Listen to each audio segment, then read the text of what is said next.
विष्णु पुराण में भक्त ध्रुव की कथा आती है, जिसने इस बात को सिद्ध किया कि कैसे एक छोटा बालक भी दृढ़ निश्चय और कठोर तपस्या के बल पर भगवान को धरती पर आने को विवश कर सकता है। आइए विस्तार से जानते हैं ध्रुव की कहानी, जो बच्चों के लिए विशेष प्रेरणादायक है। स्वयंभुव मनु और शत्रुपा के पुत्र उत्तानपाद मनु के बाद सिंहासन पर विराजमान हुए। उत्तानपाद अपने पिता मनु के समान ही न्यायप्रिय और प्रजापालक राजा थे। उत्तानपाद की दो रानियां थी। बड़ी का नाम सुनीति और छोटी का नाम सुरुचि था। सुनीति को एक पुत्र ध्रुव और सुरुचि को भी एक पुत्र था जिसका नाम उत्तम था। ध्रुव बड़ा होने के कारण राजगद्दी का स्वाभाविक उत्तराधिकारी था, पर सुरुचि अपने पुत्र उत्तम को पिता के बाद राजा बनते देखना चाहती थी। इस कारण वो ध्रुव और उसकी मां सुनीति से ईर्ष्या करने लगी और धीरे धीरे उत्तानपाद को अपने मोहमाया के जाल में बांधने लगी। इस प्रकार सुरुचि ने ध्रुव और सुनीति को उत्तानपाद से दूर कर दिया। उत्तानपाद भी सुरुचि के रूप पर मोहित होकर अपने पारिवारिक कर्तव्यों से विमुख हो गए और सुनीति की उपेक्षा करने लगे। एक दिन बालक ध्रुव पिता से मिलने की जिद करने लगा। माता ने तिरस्कार के भय से और बालक के कोमल मन को ठेस न लगे इसलिए ध्रुव को बहलाने लगी, पर ध्रुव अपनी जिद पर अड़ा रहा। अंत में माता ने हार कर उसे पिता के पास जाने की आज्ञा दे दी। जब ध्रुव पिता के पास पहुंचा तो देखा कि उसके पिता राजसिंहासन पर बैठे हैं और वहीं पास में उसकी विमाता सुरुचि भी बैठी है।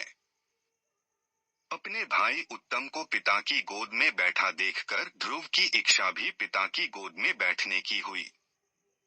पर उत्तानपाद ने अपनी प्रिय पत्नी सुरुचि के सामने गोद में चढ़ने को लालायित प्रेमवश आए हुए अपने पुत्र का आदर नहीं किया। अपनी सौत के पुत्र ध्रुव को पिता की गोद में चढ़ने को उत्सुक देखकर सुरुचि को क्रोध आ गया और कहा, अरे लल्ला, बिना मेरे पेट से जन्म लिए किसी अन्य स्त्री का पुत्र होकर तू क्यों इतनी बड़ी इच्छा करता है? तू अज्ञानी है, इसीलिए ऐसी अलभ्य वस्तु की इच्छा करता है। चक्रवर्ती राजाओं के बैठने के लिए बना यह राज सिंहासन तो सिर्फ मेरे पुत्र उत्तम के ही योग्य है। तू इस व्यर्थ की इच्छा को अपने मन से निकाल दे। अपनी विमाता का ऐसा कथन सुनकर ध्रुव कुपित होकर पिता को छोड़कर अपनी माता के महल को चल दिया। उस समय क्रोध से ध्रुव के होंठ कांप रहे थे और वो जोरों से सिसकियां ले रहा था। अपने पुत्र को इस प्रकार अत्यंत क्रोधित और खिन्न देखकर सुनीति ने ध्रुव को प्रेमपूर्वक अपनी गोद में बिठाकर पूछा, बेटा, तेरे क्रोध का क्या कारण है? किसने तेरा निरादर करके तेरे पिता का अपमान करने का साहस किया है? ये सुनकर ध्रुव ने अपनी माता को रोते हुए वह सब बात बताई जो उसकी विमाता ने पिता के सामने कही थी। अपने पुत्र से सारी बात सुनकर सुनीति अत्यंत दुखी होकर बोली, बेटा, सुरुचि ने ठीक ही कहा है, तू अवश्य ही मंदभाग्य है जो मेरे गर्भ से जन्म लिया। पुण्यवानों से उसके विपक्षी भी ऐसी बात नहीं कह सकते। पूर्व जन्मों में तूने जो कुछ भी किया है उसे कौन दूर कर सकता है, और जो नहीं किया है उसे तुझे कौन दिला सकता है? इसलिए तुझे अपनी विमाता की बातों को भूल जाना चाहिए। हे वत्स, पुण्यवानों को ही राजपद, घोड़े, हाथी आदि प्राप्त होते हैं, ऐसा जानकर तू शांत हो जा। यदि सुरुचि के वाक्यों से तुझे अत्यंत दुहक हुआ है तो सर्वफलदायी पुण्य के संग्रह करने का प्रयत्न कर। तू सुशील, पुण्यात्मा और समस्त प्राणियों का हितैषी बन, क्योंकि जिस प्रकार नीची भूमि की ओर ढलकता हुआ जल अपने आप ही जलाशयों में एकत्र हो जाता है, उसी प्रकार सत्पात्र मनुष्य के पास समस्त संपत्तियां अपने आप ही आ जाती हैं। माता की बात सुनकर ध्रुव ने कहा, माँ, अब मैं वही प्रयत्न करूंगा जिससे संपूर्ण लोकों में आदरणीय सर्वश्रेष्ठ पद को प्राप्त कर सकूं। अब मुझे पिता का सिंहासन नहीं चाहिए, वह मेरे भाई उत्तम को ही मिले। मैं किसी दूसरे के दिए हुए पद का इच्छुक नहीं हूँ। मैं तो अपने पुरुषार्थ से ही उस परम पद को पाना चाहता हूँ जिसको पिताजी ने भी नहीं प्राप्त किया है। अपनी माता से इस प्रकार कहकर ध्रुव सुनीति के महल से निकल पड़ा और नगर से बाहर वन में पहुंचा। वहां ध्रुव ने पहले से ही आए हुए 7 मुनीश्वरों, सप्तर्षियों को मृग चर्म के आसन पर बैठे देखा। ध्रुव ने उन सबको प्रणाम करके उनका उचित अभिवादन किया और नम्रता पूर्वक कहा, हे महात्माओं, मैं सुनीति और राजा उत्तानपाद का पुत्र ध्रुव हूँ। मैं आत्मग्लानि के कारण आपके पास आया हूँ।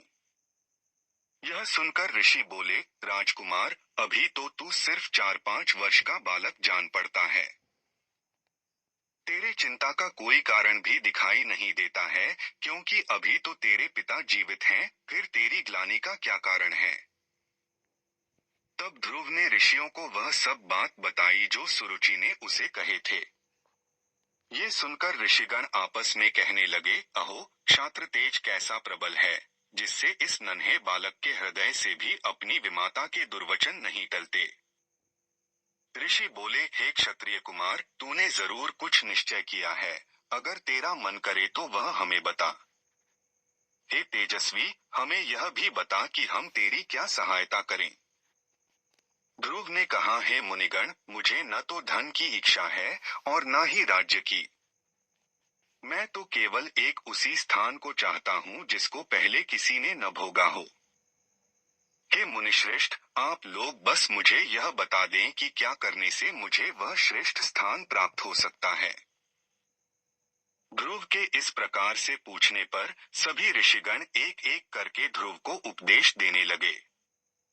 मरीचि बोले, हे राजपुत्र, बिना नारायण की आराधना किए मनुष्य को वह श्रेष्ठ स्थान नहीं मिल सकता, अतः तू उनकी ही आराधना कर। अत्रि बोले, जो परा प्रकृति से भी परे हैं, वे परम पुरुष नारायण जिससे संतुष्ट होते हैं, उसी को वह अक्षय पद प्राप्त होता है, यह मैं एकदम सच कहता हूँ। अंगिरा बोले, यदि तू अग्रस्थान का इच्छुक है, तो जिस सर्वव्यापक नारायण से यह सारा जगत व्याप्त है, तू उसी नारायण की आराधना कर। पुलस्त्य बोले, जो परब्रह्म, परमधाम और परस्वरूप हैं, उन नारायण की आराधना करने से मनुष्य अति दुर्लभ मोक्षपद को भी प्राप्त कर लेता है। पुलह बोले, हे सुव्रत, जिन जगतपति की आराधना से इंद्र ने इंद्रपद प्राप्त किया है, तू उन यज्ञपति भगवान विष्णु की आराधना कर।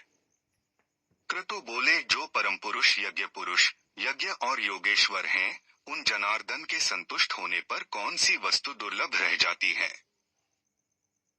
वशिष्ठ बोले, हे वत्स, विष्णु भगवान की आराधना करने पर तू अपने मन से जो कुछ चाहेगा वही प्राप्त कर लेगा, फिर त्रिलोकी के श्रेष्ठ स्थान की तो बात ही क्या है। ध्रुव ने कहा, हे महर्षिगण, आप लोगों ने मुझे आराध्य देव तो बता दिया। अब कृपा करके मुझे यह भी बता दीजिए कि मैं किस प्रकार उनकी आराधना करूं।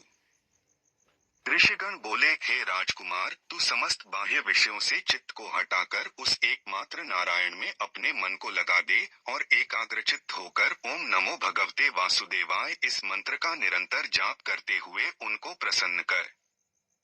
यह सब सुनकर ध्रुव उन ऋषियों को प्रणाम करके वहां से चल दिया और यमुना के तट पर अति पवित्र मधु नामक वन में पहुंचा। जिस मधुवन में नित्य श्रीहरि का सानिध्य रहता है, उसी सर्वपापहारी तीर्थ में ध्रुव कठोर तपस्या करने लगा। इस प्रकार दीर्घ काल तक कठिन तपस्या करने से ध्रुव के तपोबल से नदी, समुद्र और पर्वतों सहित समस्त भूमंडल अत्यंत क्षुब्ध हो गए और उनके क्षुब्ध होने से देवताओं में खलबली मच गई। हम नहीं जानते कि वह इंद्रपद चाहता है या उसे सूर्य, वरुण या चंद्रमा के पद की अभिलाषा है। आप हम पर प्रसन्न होइए और उसे तप से निवृत्त कीजिए। श्री भगवान बोले, हे देवगण, उसे इंद्र, सूर्य, वरुण, कुबेर आदि किसी पद की अभिलाषा नहीं है। आप सब लोग निश्चिंत होकर अपने स्थान को जाएं। मैं तपस्या में लगे हुए उस बालक की इच्छा को पूर्ण करके उसे तपस्या से निवृत्त करूंगा। श्रीहरि के ऐसा कहने पर देवतागण उन्हें प्रणाम करके अपने स्थान को चले गए। भगवान विष्णु अपने भक्त ध्रुव की कठिन तपस्या से संतुष्ट होकर उसके सामने प्रकट हो गए। श्री भगवान बोले, हे उत्तानपाद के पुत्र ध्रुव, तेरा कल्याण हो। मैं तेरी तपस्या से प्रसन्न होकर तुझे वर देने के लिए प्रकट हुआ हूँ। मैं तुझसे अति संतुष्ट हूँ, अब तू अपनी इच्छानुसार वर मांग। भगवान विष्णु के ऐसे वचन सुनकर बालक ध्रुव ने आंखें खोली और ध्यानावस्था में देखे हुए भगवान को शंख, चक्र, गदा और पद्म धारण किए हुए साक्षात अपने सामने खड़े देखा। तब उसने भगवान को साष्टांग प्रणाम किया और सहसा रोमांचित तथा परम भयभीत होकर भगवान की स्तुति करने की इच्छा की। पर इनकी किस प्रकार स्तुति करूं, ये सोचकर ध्रुव का मन व्याकुल हो गया। ध्रुव ने कहा, भगवान, मैं आपकी स्तुति करना चाहता हूँ पर अपने अज्ञानवश कुछ कह नहीं पा रहा, अतः आप मुझे इसके लिए बुद्धि प्रदान कीजिए। तब भगवान विष्णु ने अपने शंख से ध्रुव का स्पर्श किया। इसके बाद क्षण मात्र में ध्रुव भगवान की उत्तम प्रकार से स्तुति करने लगा। जब ध्रुव की स्तुति समाप्त हुई तब भगवान बोले, हे ध्रुव, तुमको मेरा साक्षात दर्शन हुआ है, इससे निश्चित ही तेरी तपस्या सफल हो गई है, पर मेरा दर्शन तो कभी निष्फल नहीं होता, इसलिए तुझे जिस वर की इच्छा हो वह मांग ले। ध्रुव बोला, हे भगवान, आपसे इस संसार में क्या छिपा हुआ है? मैं मेरी सौतेली माता के गर्वीले वचनों से आहत होकर आपकी तपस्या में प्रवृत्त हुआ हूँ, जिन्होंने कहा था कि मैं अपने पिता के राज सिंहासन के योग्य नहीं हूँ। अतः संसार को रचने वाले परमेश्वर, मैं आपकी कृपा से वह स्थान चाहता हूँ जो आज तक इस संसार में किसी को भी प्राप्त न हुआ हो। श्री भगवान बोले, वत्स, तूने अपने पूर्व जन्म में भी मुझे संतुष्ट किया था, इसलिए तू जिस स्थान की इच्छा करता है वह तुझे अवश्य प्राप्त होगा। पूर्व जन्म में तू एक ब्राह्मण था और मुझ में निरंतर एकाग्रचित्त रहने वाला, माता पिता का सेवक तथा स्वधर्म का पालन करने वाला था। जिस स्वयंभुव मनु के कुल में किसी को स्थान मिलना अति दुर्लभ है, उन्हीं के घर में तूने उत्तानपाद के यहाँ जन्म लिया। जिसने मुझे संतुष्ट किया है, उसके लिए इस संसार में कुछ भी असंभव नहीं है। मेरी कृपा से तू निश्चय ही उस स्थान को प्राप्त करेगा जो त्रिलोकी में सबसे उत्कृष्ट है और समस्त ग्रहों और तारामंडल का आश्रय है। मेरे प्रिय भक्त ध्रुव, मैं तुझे वह निश्चल ध्रुव स्थान देता हूँ जो सूर्य, चंद्र आदि ग्रहों, सभी नक्षत्रों और सप्तर्षियों से भी ऊपर है। तेरी माता सुनीति भी वहाँ तेरे साथ निवास करेगी और जो लोग प्रातःकाल और संध्याकाल तेरा गुणगान करेंगे उन्हें महान पुण्य प्राप्त होगा। धन्य है ध्रुव की माता सुनीति, जिसने अपने हितकर वचनों से ध्रुव के साथ साथ स्वयं भी उस सर्वश्रेष्ठ स्थान को प्राप्त कर लिया। ध्रुव के नाम से ही उस दिव्य लोक को संसार में ध्रुव तारा के नाम से जाना जाता है। ध्रुव का मतलब होता है स्थिर, दृढ़, अपने स्थान से विचलित न होने वाला, जिसे भक्त ध्रुव ने सत्य साबित कर दिया।